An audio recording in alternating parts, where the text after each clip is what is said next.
নমস্কাৰ বন্ধু, welcome to my YouTube channel Assam career job. আজি পুনৰ আপোনালোকৰ বাবে ভাল খবৰ আহি গ'ল। ADSME বিভাগৰ ফালৰ পৰা ৱাকিং ইণ্টাৰভিউ এটা অনুষ্ঠিত কৰিছে। তাত আপোনালোকৰ কোনো লিখিত পৰীক্ষা দিয়াৰ প্ৰয়োজন নাই, ডাইৰেক্ট আপোনালোকৰ ইণ্টাৰভিউ দিব লাগে। ইণ্টাৰভিউ ডেটেই ঘোষণা কৰিছে।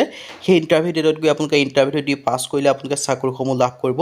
নিজৰ জিলাতে আপোনালোকে চাকৰিসমূহ লাভ কৰাৰ সুযোগ পাব। ইয়াৰ কাৰণে কোনো এপ্লাই কৰাৰ প্ৰয়োজন নাই, ডাইৰেক্ট আপোনালোকে ইণ্টাৰভিউত যাব লাগে আৰু আপোনালোকক কোনো এক্সাম দিয়া প্ৰয়োজন নাই। এটা বৃহৎ অপৰচুনিটি আহিছে। যদি আপোনালোকে আবেদন বা আপোনালোকে ইণ্টাৰভিউ দিব বিচাৰে তেন্তে আপোনালোকৰ ডিটেইলছৰ ভিডিঅ'টো আপোনালোকে চাব পাৰে। কোনো আপোনালোকৰ লিখিত পৰীক্ষা নোহোৱাকৈ ৱাকিং ইণ্টাৰভিউ দি চাকৰি লাভ কৰাৰ সুযোগ পাব। আজি ভিডিঅ'টো আৰম্ভ কৰা হওক। যদি আপোনালোকে ভিডিঅ'টো ভাল পায়, ভিডিঅ' লাইক কৰিব, লগতে চেনেলটো ছাবস্ক্ৰাইব কৰি দিব পাৰে। এনেকুৱা ধৰণৰ ভিডিঅ'সমূহ প্ৰতিদিনে পাই থাকিব পাৰে। লগতে ভিডিঅ'লৈ বন্ধু বান্ধৱক শ্বেয়াৰ কৰি দিব, যাতে সকলো বন্ধুৱে জবৰ আপডেটসমূহ পাই থাকে। আৰু আমাৰ হোৱাটছআপ চেনেল লিংক ভিডিঅ' ডেছক্ৰিপশ্যনত দিয়া আছে, তাতো আপোনালোকে জইন হ'ব পাৰে। তেতিয়া আপোনালোকে ডেইলি জবৰ আপডেটসমূহ ৰেগুলাৰ পাই থাকিব। আহক আজি ভিডিঅ'টো আৰম্ভ কৰোঁ। ইয়াত আপোনালোকে দেখিব পাইছে ভেকেঞ্চিখিনি মই আপোনালোকক কৈছোঁৱে। আছাম হেল্থৰ ডিপাৰ্টমেণ্টৰ ফালৰ পৰা আহিছে, ADSME বিভাগৰ ফালৰ পৰা আহিছে। ইয়াত দেখিব পাইছে ৱাকিং ইণ্টাৰভিউ এটা অনুষ্ঠিত কৰিছে আৰু আপোনালোকৰ প্ৰত্যেকখন জিলাৰ যিসমূহ মেডিকেল কলেজ আছে, সেই মেডিকেল কলেজত আপোনালোকে গ'লে আপোনালোকৰ ইণ্টাৰভিউ দিব পাৰিব নিজৰ জিলাতে। আৰু ইয়াত আপোনালোকৰ দেখিব পাৰিছে নটিছখন আহিছে 30/8/2024, মানে আগষ্ট মাহৰ 30 তাৰিখে আহিছে। নটিছখন অহাও বেছি দিন হোৱা নাই আৰু আপোনালোকৰ বাবে এটা বৃহৎ অপৰচুনিটি হয়। আপোনালোকে ইণ্টাৰভিউ দিয়ে, আপোনালোকে ৱাকিং ইণ্টাৰভিউ দিয়ে চাকৰিসমূহ লাভ কৰিব পাৰিব।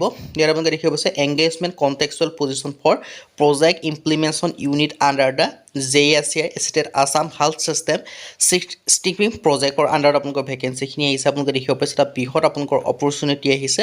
আৰু প্ৰথম যিটো ভেকেঞ্চি সেইটো হৈছে আপোনালোকৰ ME বা MIS স্পেচিয়েলিষ্টৰ ভেকেঞ্চি হয়। ইয়াৰ কাৰণে প্লেচ অফ ভেকেঞ্চি আপোনালোকে দেখিছে প্ৰত্যেকখন মেডিকেল কলেজতে দিয়া আছে, মানে সেইখন মেডিকেল কলেজতে আপোনালোকে যাব লাগিব।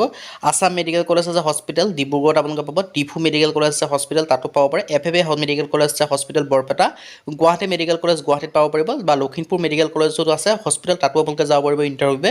তেজপুৰ মেডিকেল কলেজ আছে হস্পিটেল, তেজপুৰতো যাব পাৰিব, বা শিলচৰ মেডিকেল কলেজ হস্পিটেল তাতো আপোনালোকে যাব পাৰিব। এইটো আপোনালোকৰ বৃহৎ অপৰচুনিটি হয়। আৰু 2 নম্বৰ যিটো ভেকেঞ্চি আছে সেইটো হৈছে IT এছিষ্টেণ্ট। ইয়াৰ কাৰণে PWD গুৱাহাটীত যাব লাগিব ইণ্টাৰভিউৱে। আৰু ইয়াৰ কাৰণে আপোনালোকৰ ইণ্টাৰভিউ ডেটটো দিয়া আছে 19/9/2024, মানে আপোনালোকৰ ছেপ্টেম্বৰ মাহৰ 19 তাৰিখে আপোনালোকে ইণ্টাৰভিউ কাৰণে যাব লাগিব। আৰু বাকী যিটো MENA বা MI স্পেচিয়েলিষ্টৰ ভেকেঞ্চি হয় তাৰ কাৰণে 18 তাৰিখে ইণ্টাৰভিউটো অনুষ্ঠিত হ'ব। আৰু ইয়াত আপোনালোকৰ এডুকেশ্যন কোৱালিফিকেশ্যন BE বা BTech বিচাৰিছে, যিটো ME বা MI স্পেচিয়েলিষ্ট হয় তাৰ কাৰণে BE বা BTech বিচাৰিছে। বাকী আপোনালোকৰ দৰমহাসমূহ দি আছে 35,000 পৰা আপোনালোকৰ 50,000 টকা পাৰ মান্থ, আৰু আপ টু আপোনালোকৰ 35 ইয়াৰ্ছ পৰ্যন্ত আপোনালোকে আবেদনসমূহ কৰিব পাৰিব। এটা আপোনালোকৰ বাবে বৃহৎ অপৰচুনিটি হয়। যদি আপোনালোকে আবেদনসমূহ কৰিব বিচাৰে বা আপোনালোকে ইণ্টাৰভিউত যাব বিচাৰে, মই আপোনালোকক ইণ্টাৰভিউ ডেটটো কৈ দিলোঁ আৰু ইণ্টাৰভিউ লোকেশ্যনকেইটা মই আপোনালোকক জনাই দিছোঁ। সেইকেইটা লোকেশ্যন আপোনালোকে ইণ্টাৰভিউ ডেটত আপোনালোকে যাব লাগিব। আৰু ইয়াত আপোনালোকে দেখিব পাইছে যিটো IT এছিষ্টেণ্ট, ইয়াৰ কাৰণে বিচাৰিছে আপোনালোকৰ ডিগ্ৰী থাকিব লাগিব। কম্পিউটাৰ ছায়েন্সত যদি আপোনালোকৰ ডিগ্ৰী আছে বা BCA কোৰ্চ কৰি থৈছে তেতিয়া আপোনালোকে যাব পাৰিব। এটা বহুত আপোনালোকৰ ভাল অপৰচুনিটি আহিছে। আৰু ইয়াত আপোনালোকে দেখিব পাইছে ডেটখিনি ঘোষণা কৰিছে, আৰু ইয়াত আপোনালোকে দেখিব পাইছে সকলোখিনি কথা উল্লেখ কৰা আছে, আপোনালোকে চাব পাৰে। এটা আপোনালোকৰ বৃহৎ অপৰচুনিটি হয়। যদি আপোনালোকে আবেদন বা ইণ্টাৰভিউ কাৰণে যাব বিচাৰে, আপোনালোকক মই যোনকেইটা ডিষ্ট্ৰিক্টৰ কথা ক'লোঁ সেই ডিষ্ট্ৰিক্টকেইটাত যাব পাৰে সেই ভেকেঞ্চিটোৰ কাৰণে।